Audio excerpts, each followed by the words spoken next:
ભગવાનના પીરની જય, રામચંદ્ર ભગવાન લાલ કી જય, ઓમકારેશ્વર મહાદેવની જય, રામેશ્વર મહાદેવની જય, ગજાનન ગણપતિ મહારાજની જય, પવન સુત હનુમાનજી મહારાજની જય.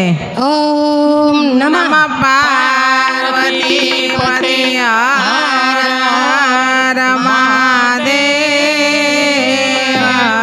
સત દેવીદાસ દેવીદાસ અમર દેવીદાસ રામદાસ માતની જય.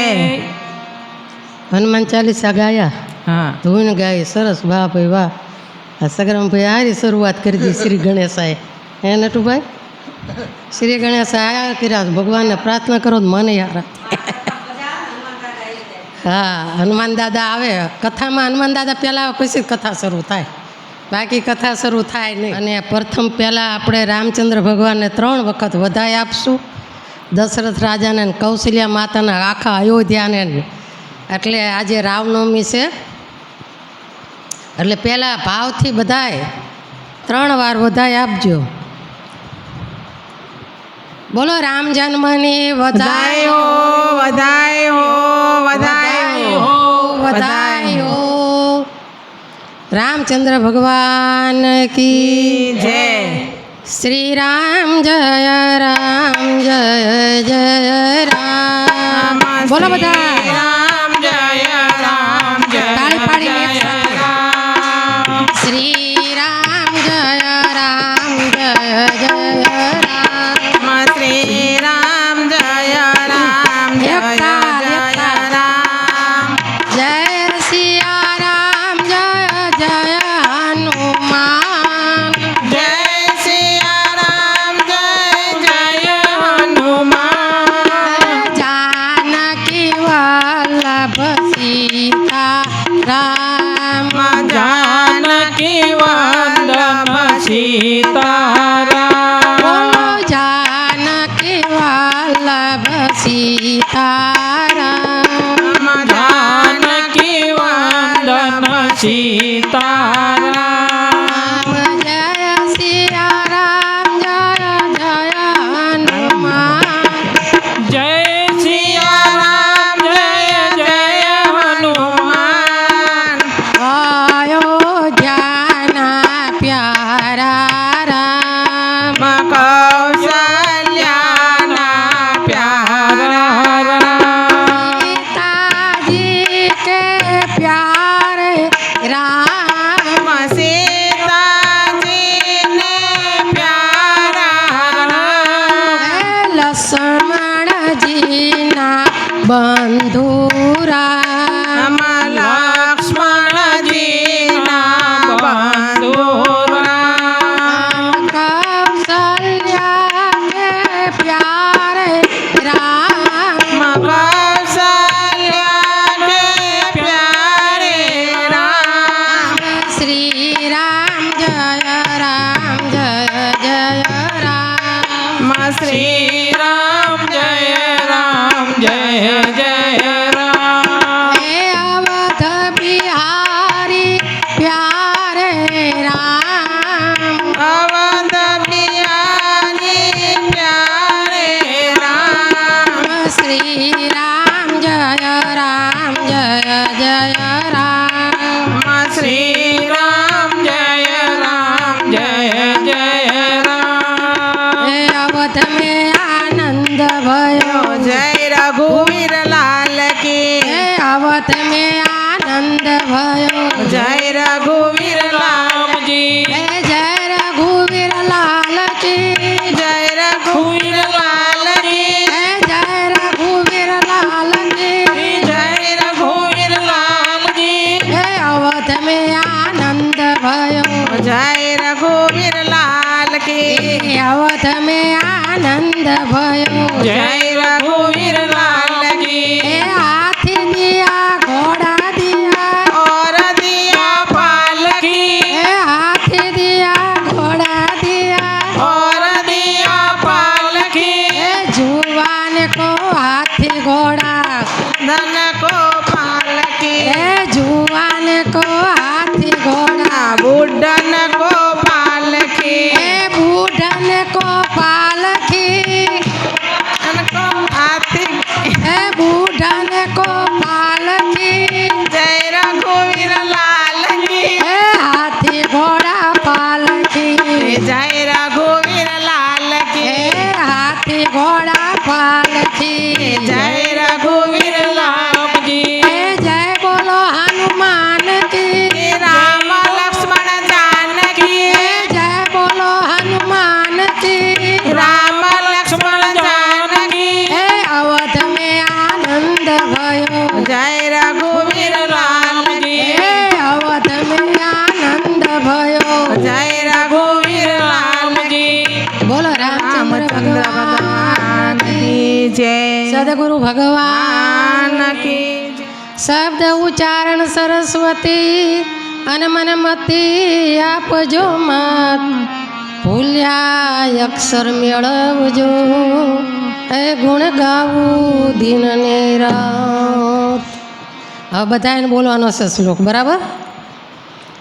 ગુરુ બ્રહ્મા ગુરુ વિષ્ણુ ગુરુર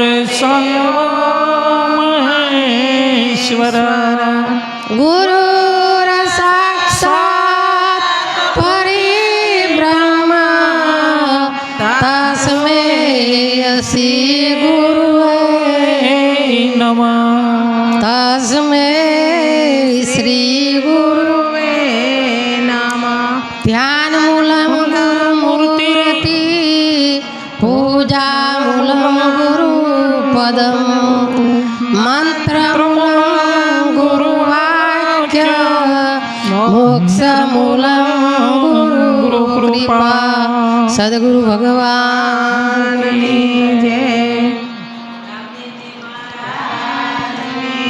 અને ભગવાનનું એટલું બધું સુંદર સ્વરૂપ હતું કે આપણને વારી જ આવી વારે વારે આમ હું તો વારે વારે મંદિર મોબાઈલમાં ભગવાનનું મુખ જોઈ અને એટલું હસતો ચહેરો ભગવાનને સ્નાન કરાવરાયું અભિષેક કર્યો બધો શણગાર કર્યો બધું લાઈ બતાવતા હતા અને પીળા પીતાંબર પહેરાવ્યા કેસરી વાઘા બધા જે ભગવાનને શણગારતા એ બધાને પીળા જબા કેસરી પાઘડીઓ એટલે અયોધ્યાનો આજ આનંદ ઉત્સવ એમ હતો. પહેલાં મને એવું કાલે થતું હતું કે આ અમુકે બધાએ આજ રામનવમી કરી નાખી આપણે પાછળ રહી ગયા કે શું એવું થતું હતું. પણ આજ મને સંતોષ થઈ ગયો. આજે મને એમ થયું કે આપણે રામનવમી કરી બરાબર કરી અને રામની જ ઈચ્છા હતી આજે કરવાની. રામની ઈચ્છા હતી એટલે મને મગજમાં આવા વિચારો આપ્યા કે કાલ કરવી. નકર આ બધા કાલ કરતા હતા મને કંઈ પ્યારણા ન કરી કાલ કરવાની. હે મને અયોધ્યામાં જે દિવસે તે દી જ આ રામનવમી થવી પડે. એટલે મેં તો ઓલા ભાઈ આપણે સાપવાવાળે 26 તારીખ લખેલી હતી તો મેં 27 શુક્રવાર કરાવરાયો એને. મેં તો આ તારીખ વાર હવે એ તો ભગવાને જ પ્રેરણા કરી હોય ને આપણું કાંઈ ન થાય. હરી કરે સો એ જ હોય. હે આમાં તો આપણે તો નિમિત્ત છે પણ ભગવાનની ઈચ્છા ખરેખર આજ રામનવમીની હતી એટલે મને કાલે કાંઈ મનમાં એમ ન થયું કે આજ કરવી એવું કંઈ. જો એની ઈચ્છા હોય કાલનો એમ કહેતા રામનવમી કરવી એટલે એની કંઈ આપણે તૈયારી એટલી બધી શું આપણે બપોરે આરતી કરવાની સવારે ભગવાનને શણગારવાના હોય તો એ તો આ જગદીશ દર વખતે ભગવાનને એટલા રૂડા રૂપારા શણગારે છે અને એટલી સરસ રંગોળી બનાવે. જેવો ભગવાનનો વાર હોય ને એવું કરે. જો આજે બાણ ને તીર ને એવું બધું દોરેલું હતું શ્રીરામ લખેલું હતું અને ભોળાનાથનું હોય ને તારે ત્રિશૂળ મૂકે ઓમ મૂકે એટલે એ ભગવાનને બહુ સરસ રીતે રંગોળી કરી અને દરેક બીજના દિવસે રંગોળી એટલી સરસ પૂરે. દરેક વારની અંદર એક વખત એટલે જગદીશને છે ને તાળીઓથી એક વખત બતાવો. હા ખૂબ ખૂબ એને શુભકામના પાઠવી. કાયમ હાજા નરવા નાખે ને તમે રંગોળી કે તમને બધાને ગમે કે નહીં? દર્શન કરવા આવો ને કયો જો હા એટલે એ ભગવાન શણગારે છે ને ભગવાન એને શણગારે એવી રામચંદ્ર ભગવાનને રામદેવજી મહારાજને પ્રાર્થના કરી આપણે. હા અને અમારે સગરામભાઈ અને નટુભાઈ એને રામ ગુણ ગાવામાં ગુરુવાર હોય પૂનમ હોય દર બીજ હોય અને શિવરાત્રિ હોય રામનવમી હોય જો આ લોકો હોય ને તો રામધૂન થાય. ભક્ત વગરની ભગવાનની ધૂન ન થાય. હે ભક્ત હોય તો જ ભગવાનની ધૂન થાય. એમ મને ભગવાને આ 2-4 ભગત સારા આપી દીધા તે જે મને ગમે છે ને એવું થાય છે. ને મને અફસોસ થાય કે આ રામનામ છે ને ધૂન ન થઈ થાય ને હું એમ તો આજ રામનામ હતી ધૂન ન થઈ ન કોઈ આવે શું કરી સાધુ ભજન કરતા ભજન છે ભજન શ્વાસોશ્વાસ કરી હરિસ્મરણ કરવી તો એ છે. પણ કળિયુગ કેવલ નામ આધારા સુમર સુમર નર ઉતરે ભવપારા. સુમરણ હરિનું સ્મરણ કરવાથી આ ભવપાર ઉતરી જાય છે. પણ કીર્તન ભક્તિ કળિયુગની અંદર ભગવાને શ્રેષ્ઠ આપી કે આ કળિયુગની અંદર મારું નામ સ્મરણ અને કીર્તન અને કથા સાંભળશે તો એનું કલ્યાણ થઈ જશે. આવો મહિમા ભગવાને કળિયુગની અંદર આપ્યો. કથા સાંભળવી જરૂરી, કીર્તન કરવું જરૂરી અને સ્મરણ કરવું જરૂરી. કીર્તનમાં આપણે એટલું બધું સરળ પડે કે આપણે કામ હાથમાં કામ અને મુખમાં રામ રામ ધૂન ગાઓ, કીર્તન કરો, ભજન કરતાં કરતાં ઘરના કામ થાય, ખોટીપો નહીં જરાય. એટલું સરળ અને સહેલું ભગવાનનું નામ છે. પણ છતાં આજનો માણસ એમ ક્યાંક ટાઈમ જ હોવો જોઈએ ને માતાજી, ટાઈમ જ નથી. ફોન કરીને કહેલા રામનામ છે આજ આવો ઘડી ભગવાનની ધૂન કરો પણ ટાઈમ જ નથી. આજ કામ એટલું બધું છે ને શું કરી. એટલે સંસારની માયા એવી છે. આ તો ઓલે કીધું ને આખા ભગતે કે માયા બળી મોહની વજરના જેને ગાળા હાંગો કે આમાં બધાય હલવાણા કંઈક સડા ને કંઈક પારા. આ બધા હલવાઈ ગયેલા છે. પણ હા એક સોડાવવા માટે ભગવાને સરસ મજાનું આ સૃષ્ટિમાં સર્જન કર્યું સંતનું. હરિગુરુ સંત જ તમને એમાંથી સોડાઈ શકે. સદગુરુ અને સંતોના સાનિધ્યમાં જાવી, કથાનું શ્રવણ કરી, સત્સંગ સાંભળી તો આપણા જીવનું કલ્યાણ થાય અને માયાના બંધન છૂટે.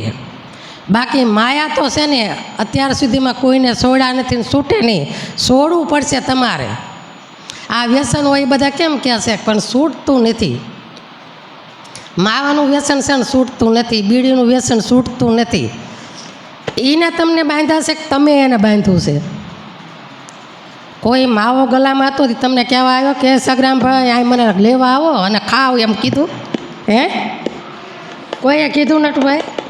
એટલે વ્યસન વસ્તુ એવી છે લીમડાને બાથ ભરીને આપણે આમ લીમડાને બાથ ભરવી અને એમ કહેવાય કે લીમડો મને છોડતો નથી પણ તે બાથ ભરી છે એ છોડી દે, આને છોડી દે એટલે તું છૂટો છું. એટલે આમાંથી છૂટવું એ આપણા બધાય મનના કારણ છે. બાકી આ મન છે ને એટલું વિચિત્ર છે કે ન પૂછો વાત. એટલે મનને સુધારવા માટે છે ને પૂરા પ્રયત્ન કરવા. કોઈ હરિગુરુ સંતના ચરણમાં જવું, સત્સંગ સાંભળવો એ વતી તમારે એની માટે શું કરવા માટે કે ઘર છોડવું પડે, ભરથાર થોડાક છોડવા પડે, છોકરા બહુ છોડવા પડે. તારે કથામાં જઈએ કે ત્યારે સત્સંગમાં જઈએ કે આ બધી વસ્તુ માટે ત્યાગે એની આગે ક્યાંક તમારે છોડવું પડશે. હવે કરી લો તમારું